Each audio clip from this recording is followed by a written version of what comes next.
Good morning, guys, or at least good morning for me. Um, and as you can tell, I'm outside. Because my house is asleep back here behind me. Welcome to Lipedema Wellness Conversations with Gail.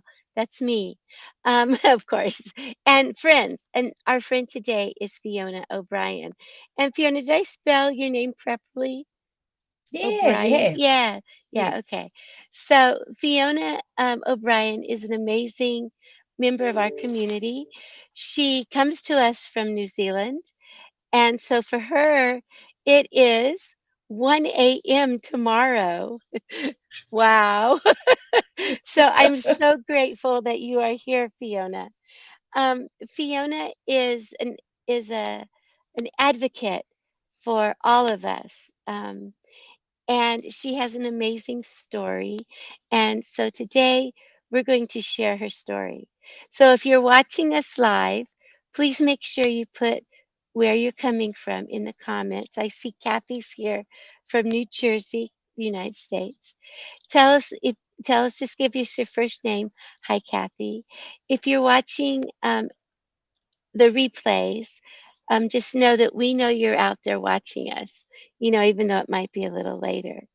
So one of the things I've loved doing is reaching out to our community members and having them share their story.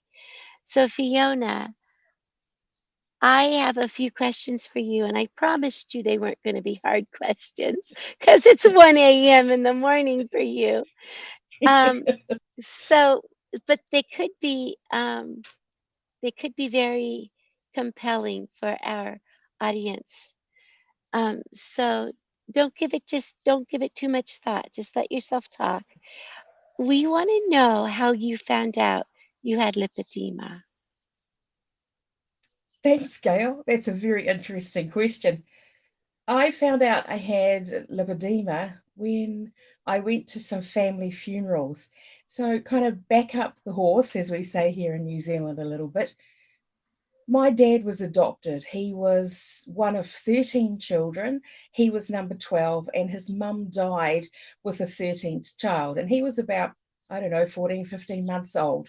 And so he was actually born on his brother's 21st birthday, and my dad's birthday was just on the 21st of May.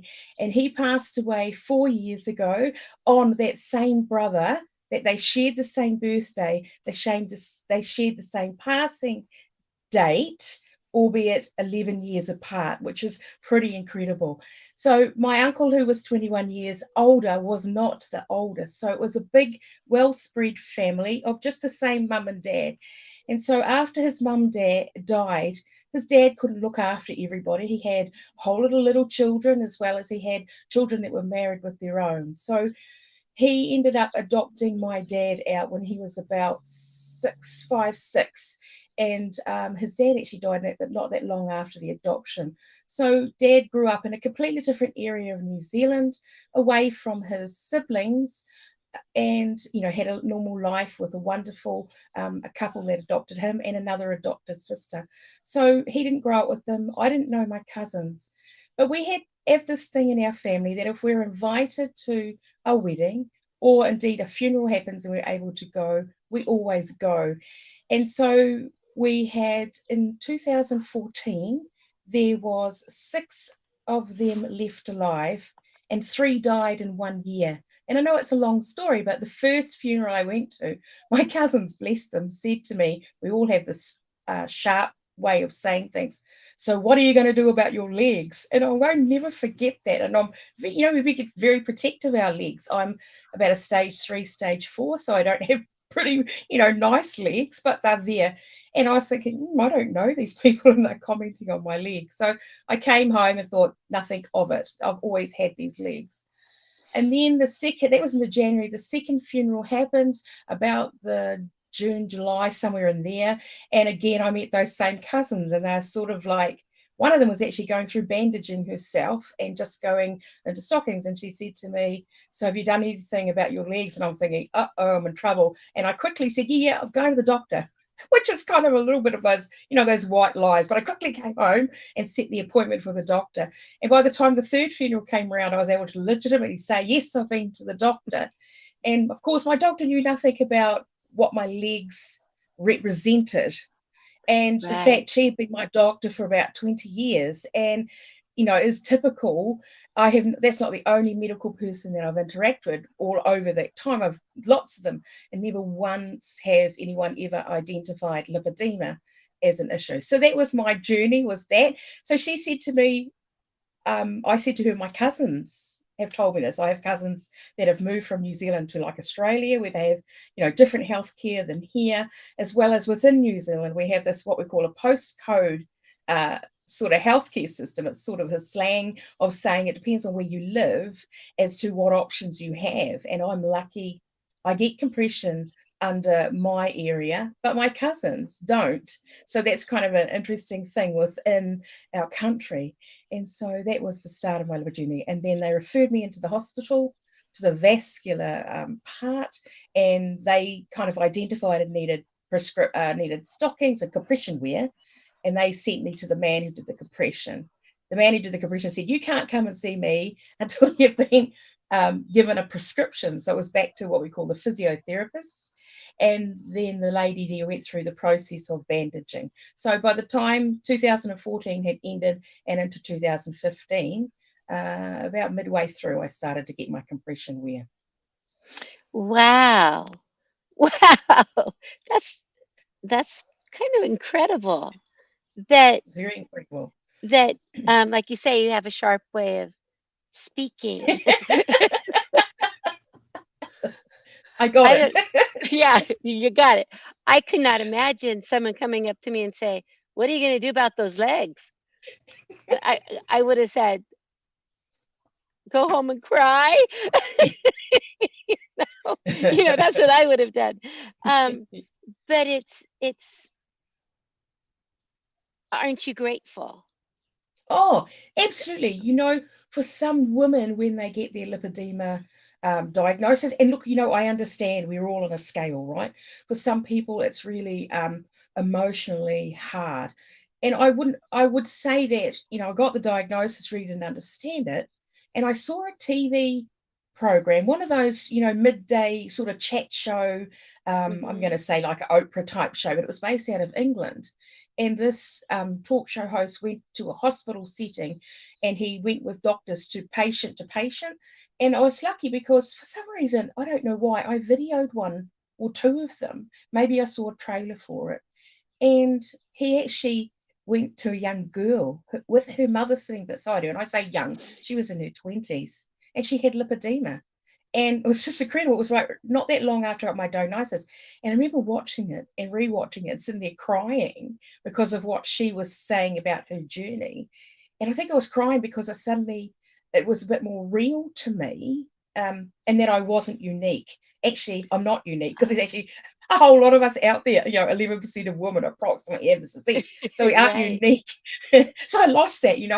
But it was just this realization that, wow, I now have a diagnosis for what my body looks like. In fact, this diagnosis for the last 35 years has been you are morbidly obese, or you're obese. And in fact, now actually I'm not. I look that, but actually underneath all this clothing, I have lipedema, and I actually have something that I can now work on, which is quite incredible. Whereas all the interventions I've been doing for obesity, morbid obesity, didn't work. That's because they don't work for lipedema, and you need to find something else to work for that.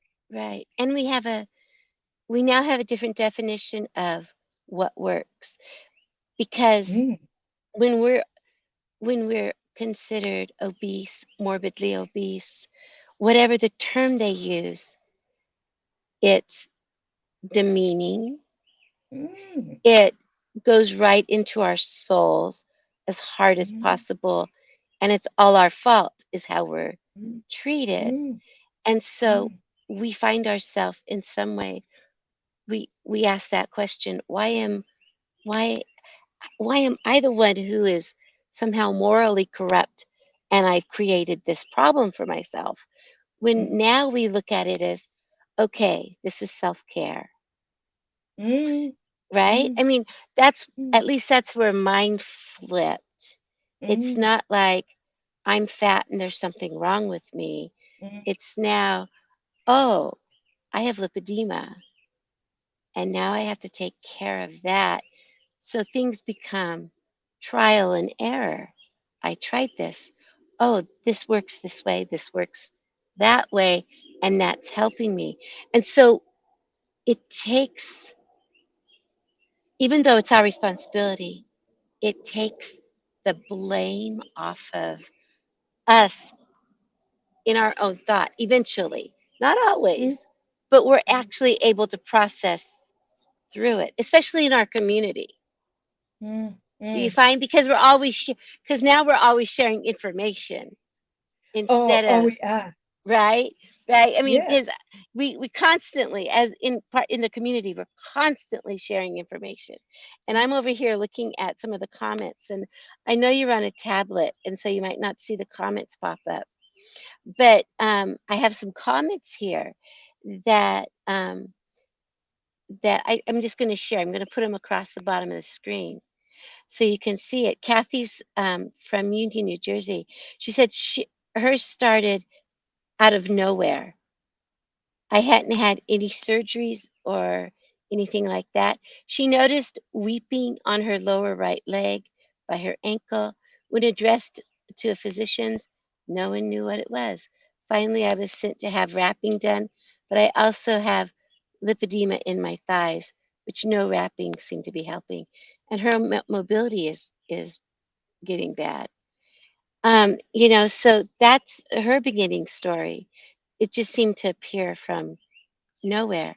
And sometimes that does happen where it progresses and finally we recognize it.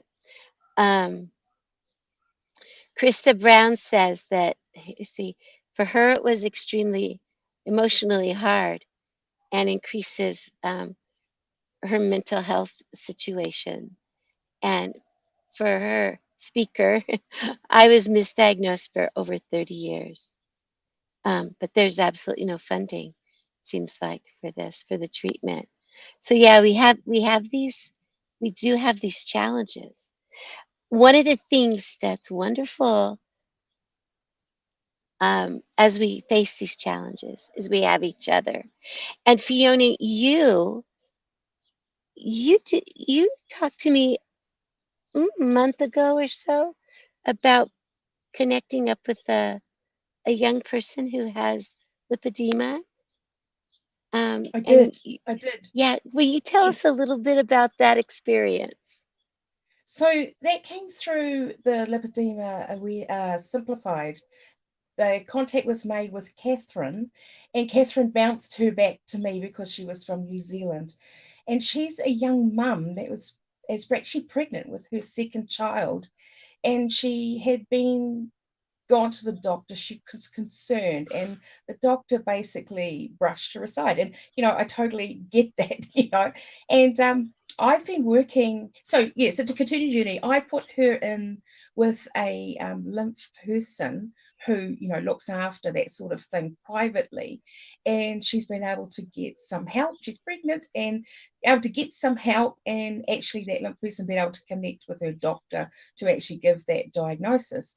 And that's just incredible because it's made a change for her as a woman. I put my weight on initially when I went through puberty, age 15.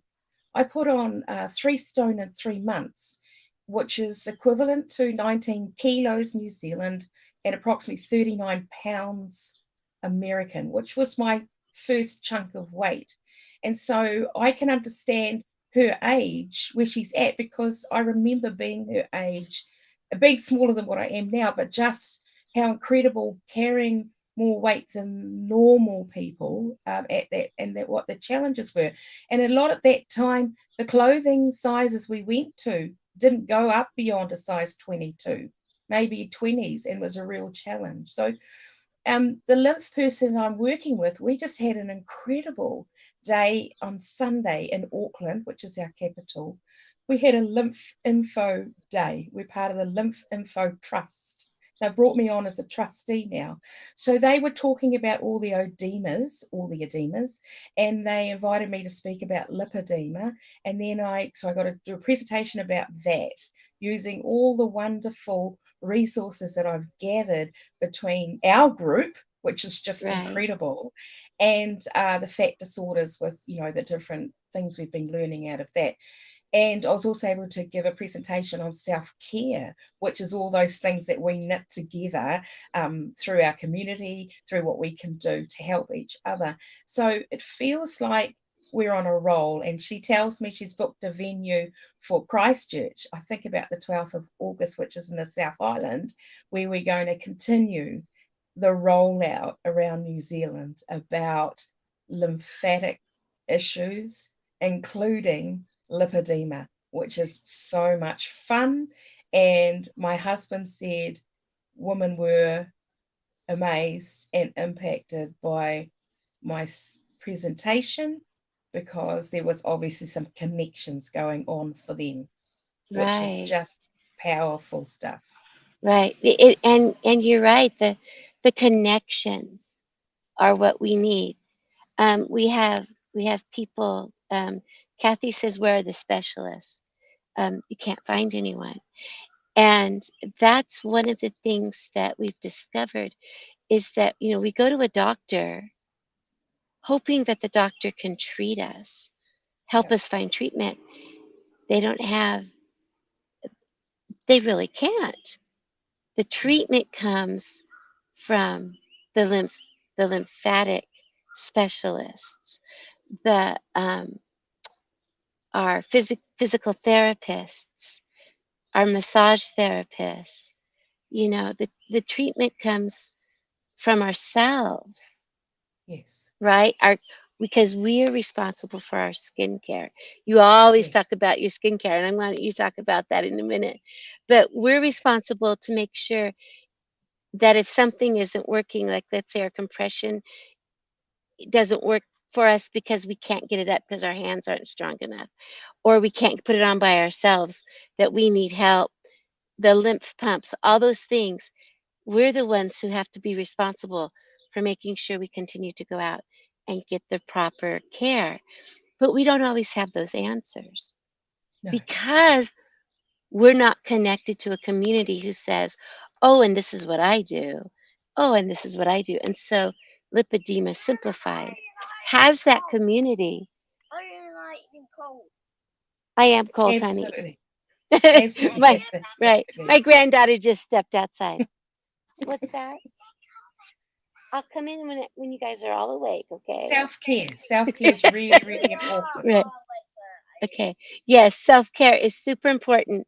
And the connection with the community is super important so that we learn more about little self-care Mm, tips and techniques to make our lives better. So, with that, I want to, and like Kathy says, insurance doesn't seem to recognize this either. That's right. There is a diagnostic code here in the United States, and I'll put that up in a minute. And sometimes your doctor will say, "Oh, that's not the diagnostic code." If they read the entire description, they'll see that various edemas, including lipedema, is involved. So, Fiona, tell me about your experience with your skincare and what was told, because your story about taking care of your skin is, to me, is just amazing. Yeah, so actually this form was also part of my presentation on Sunday was about self-care, and that a lot of the times we're told there's nothing you can do about lipedema. And I always keep saying that we have so many options at hand, and it's about being aware of what those options are. And before I do the skincare, one of the first things I say is that we actually have to take a breath And that breath is really important, because once we find out these things, we want to run ahead and try and do everything. And I don't know about you, but I'd crash and burn if I try to do that, because it's juggling too many balls and I simply can't do it. So one of the first things I say is you just got to actually take a breath about the whole thing, but also actually learn to breathe, inhale, exhale, and holding, to get that central lymphatic system going. And then I move on to skincare, because skin is our biggest organ, and yet often, I don't know about you, but I couldn't reach my skin very well in different places. And I remember the person I went to for bandaging said, you've got to look after your skin. And I personally use Aveeno. It's just that one of the moisturizers. And I crazily, when it comes on special, I drive around the city to the different stores, getting the limit that I'm allowed, coming home with 20 bottles and stashing it in the bottom cupboard, because I drink this stuff. Literally, I have so much skin, I need it. But it's really important, because I saw with my dad had bad legs, with one of the edemas, and you've got to protect your legs at all costs. Otherwise, some of the other interventions we use for lipedema, we may not be able to do if we've got wounds or open sores. And so, for example, our swimming, even our bandaging or compression is compromised by that. So keeping the moisture into the skin creates the suppleness about it. And I think that's so important, to keep that moisture into the skin. And I apply it. I've learned this my Fiona way, of massaging, or I call a lymph technique.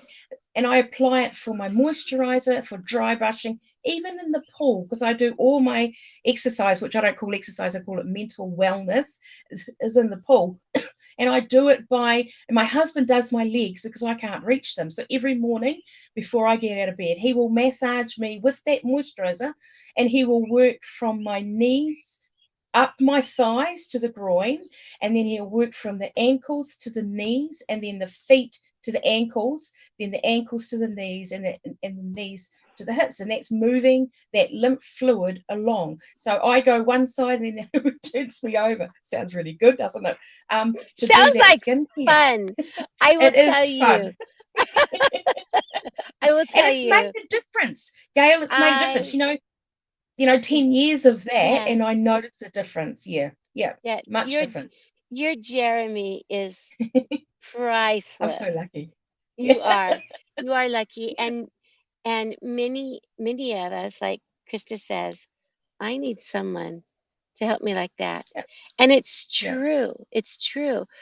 Um, he he is absolutely lovely, and I always love it when we see him in the background. It's like, ah, Jeremy, you are a model for the rest of us to find somebody who will take such good care of us, you Yeah, know. yeah, But like Kathy says, she needs help. She can't read. She needs help getting her shoes on. There's so many yeah, things we need help with, but there are yeah, things we can do for ourselves. And one yeah. of the things that you did is, like you say, when the vino goes on sale, you buy the limit because you know that that's something you use, right? Yeah, absolutely, And absolutely, right. So because of that, we that's one self-care you do for yourself. And absolutely. Jeremy helps you apply it, you know. Absolutely.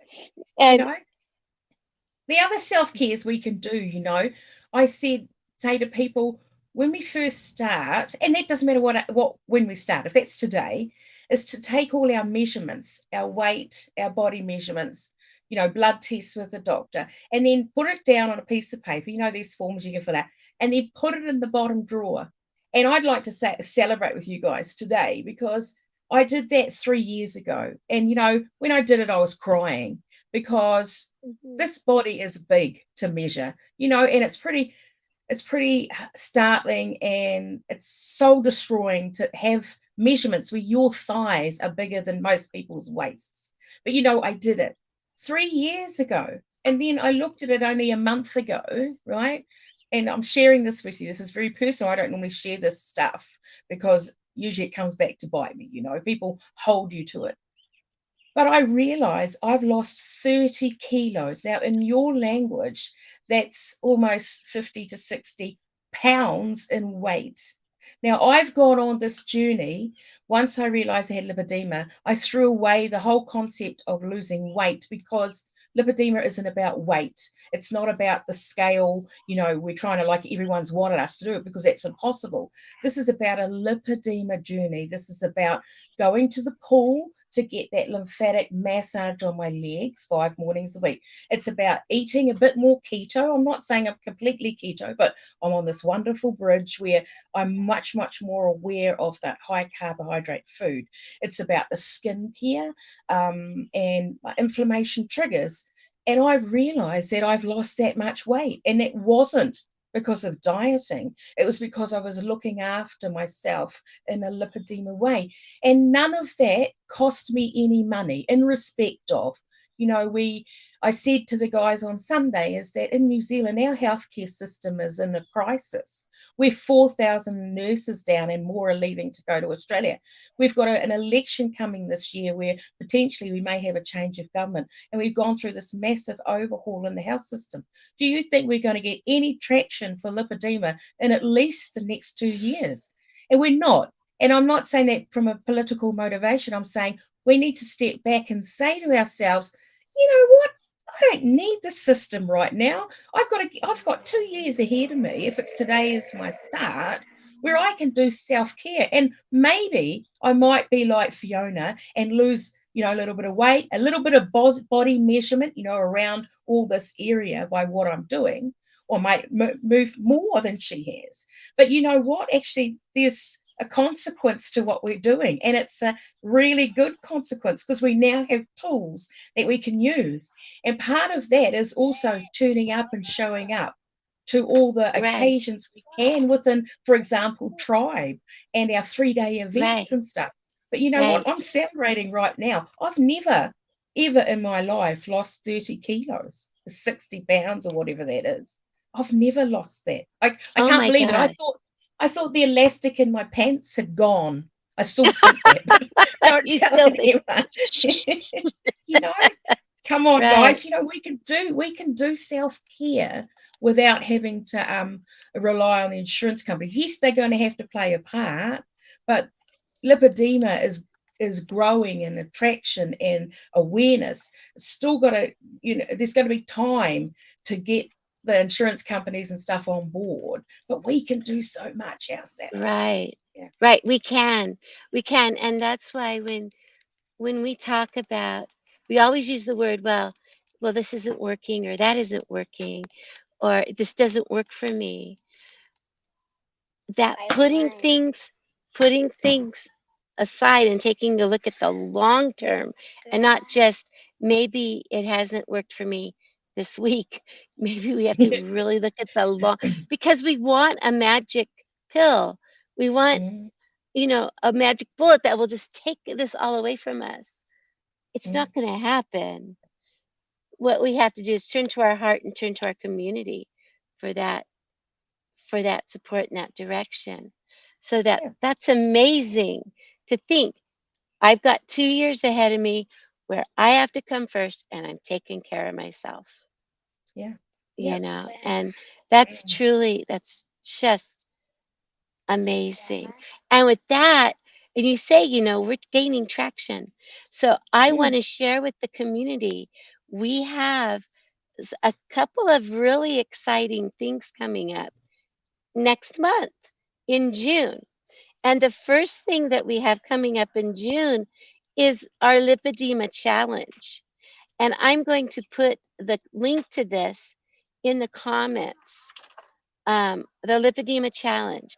This is, I have two things I'm going to do. First of all, I put the link in the comments. There it goes.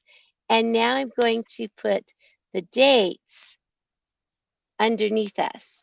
So June 7th, 8th, 9th, 10th, and 14th, the Lipedema Challenge. You can see it says there, it has the website. If someone wants to write really fast, they can, or they can just go over to the comments and pick it up out of the comments. There's a link in there. You can click on it and register. So that's the first thing we're doing. Well, I guess not really the first thing, that's the first thing we're talking about. But the Lipedema Challenge, we have guest speakers. You see that there's 5 dates there. Um, those are these are free online events that you can join us with, and you will have um, the opportunity to upgrade if you want extra um, and those sorts of things. And there is going to have to be a minimal charge for that because we do have to hire a tech team to create the videos and those sorts of things. So, but these 5 dates, those are free to the community, entire community. Sign up, get people that you know who have lipedema, or your physical therapist, or your massage therapist. Show them this and say, look, sign up for this. Here's some information for you. So that's the very first one. Fiona, we're going to get off here soon so you can crash and get to No, you're bed because fine. You're because I fine. know I know you're probably going, okay, Gail, come on, keep going. Okay. No, I love this. I love this. It's amazing. Oh, The commitment you have to do, but you know what? You're committing yourself to, the rest of your life. And this is a chronic disease. It's not going to go away. So you have to, pick up and just do things and learn for yourself. right, Yeah. right. You Yeah. So do. everyone who's come on today is learning something more or experiencing something more. Yeah. Exactly, exactly. They are.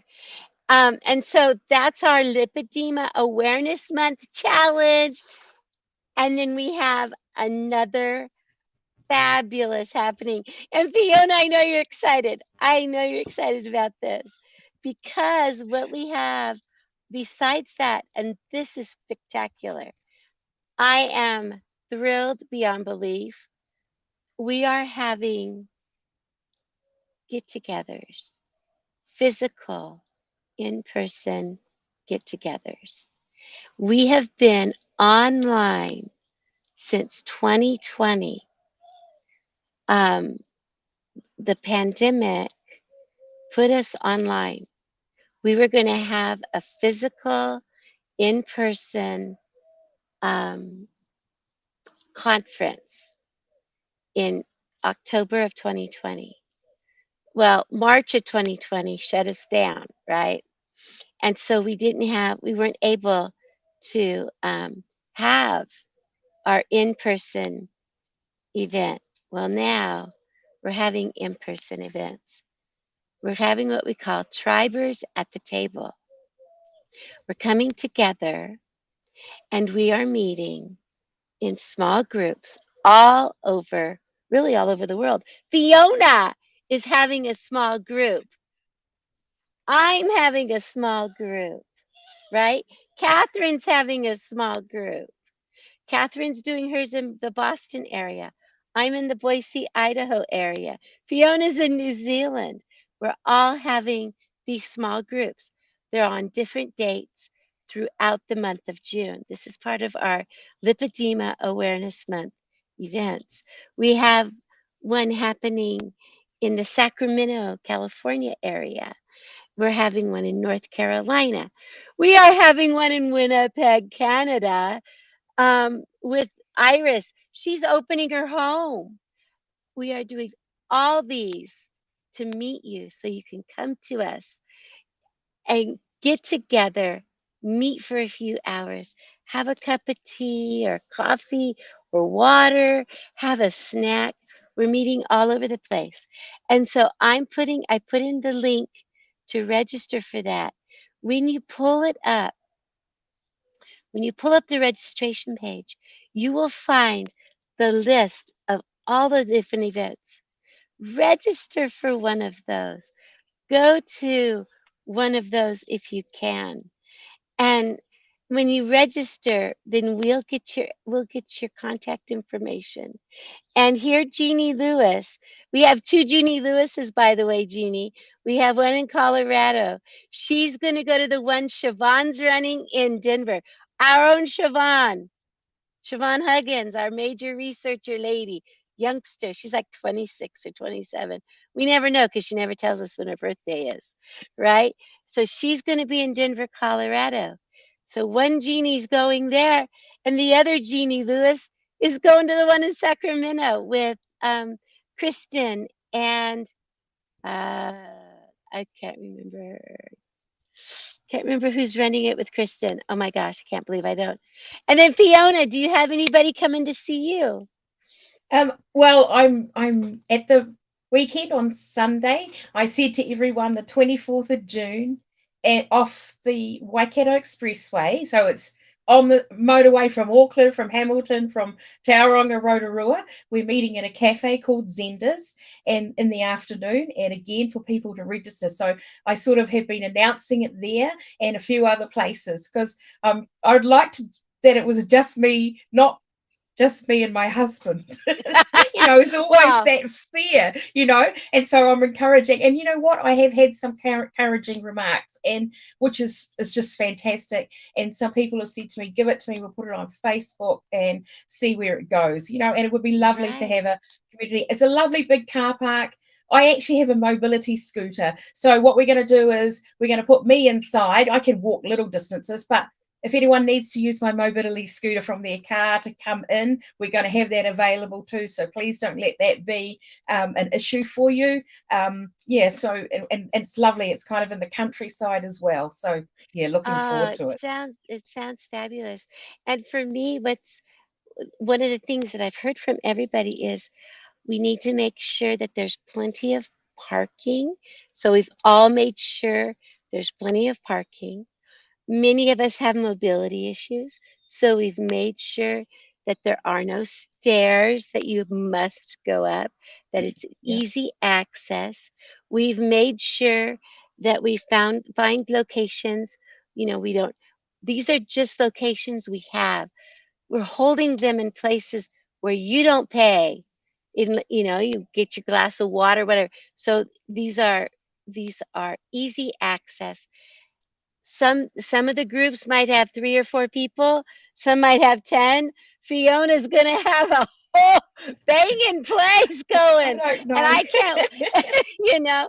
So please, if you get a chance, if you have to travel a little bit, it still might be worth it, you know. Absolutely. Um, and just know that we are out here for you. We can't wait to meet you. And we're hoping that this is a success. It might, who knows? Maybe we'll do this. Maybe the group you meet will start meeting more than just once a year. Maybe you'll make a connection because it's the connections Yeah, that teach us so much, give us so much hope. Let us know we're not alone, right? yeah. Because being alone, like you said, all of a sudden you realized you weren't alone in all this. Mm, Yeah. mm, yeah. So, Fiona, I'm going to let you go to bed here. Let me tell you, I'm letting you go to bed. Like you need my permission, right? So, I've if already you, been there. You woke me. I had to get up out of a dream, and now I can't. It was a good dream, but I can't remember what it was. I have to go back to bed and hope it comes back. oh no, oh sweetheart. Do you feel Anyway, bad? Do you really I feel do. I bad? feel bad. Look at how bad I feel. It's okay. You just have a Jeremy to go snuggle up with. I do. And you challenged him last time to talk to other guys and have a session with you guys. And he's like, I can do that because he's a beekeeper and we give sessions on education about bees. And I've been over time getting him to do more and more of presentations because he's a little bit shyer than I am. Of course Oh, I'm shy. No, I I'm can't. not. And but you know what? He said to me, I would like to do that. And he's like formulating in his mind Oh, what I good can for say, and he's him. coming up with things. I'm like going, I didn't know that you thought that about me. And it's interesting when you sit down in a relationship, you never actually explore what your other half, partner, husband, whatever it is, whoever it is, I should say, you don't know what they think about you. They don't know what their response is to you, what they think that they can help you with, and that things don't, when you're at lipedema, they think that they will be able to help you lose weight and then you can't. And how do they respond to that? And you're not, Right, sort of like a down thing, but actually it's a whole new world that we've never explored is what right. do our other halves feel. How do they Right. think about the journey we're going on? Yeah. So Right. he's And up for a challenge, Dale. oh, good, because he wouldn't he make a wonderful fireside chat. Yeah, he would.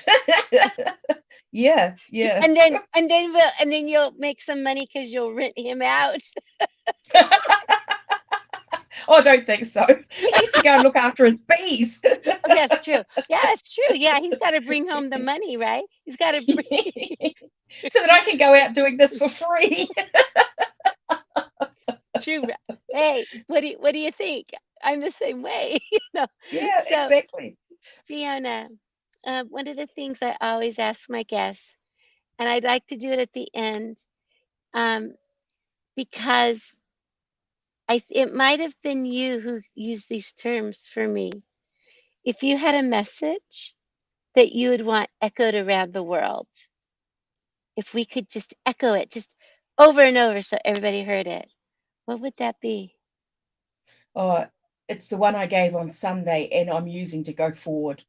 That is this: you are worthy of a second opinion. And that second opinion is you have lipedema, not obesity or morbid obesity. That is it. You are worthy of that second opinion. And that's either by your existing doctor, by, by educating them if they don't know about it, or by a new one if you don't think you're going to get traction with the old one. So you are worthy of a second opinion. Can't repeat that enough. No, you can't. That's a marvelous, marvelous message. Thank you, Fiona. You're Thank you for welcome. thank you for being here with us. You bring light to my life. Thank you so much.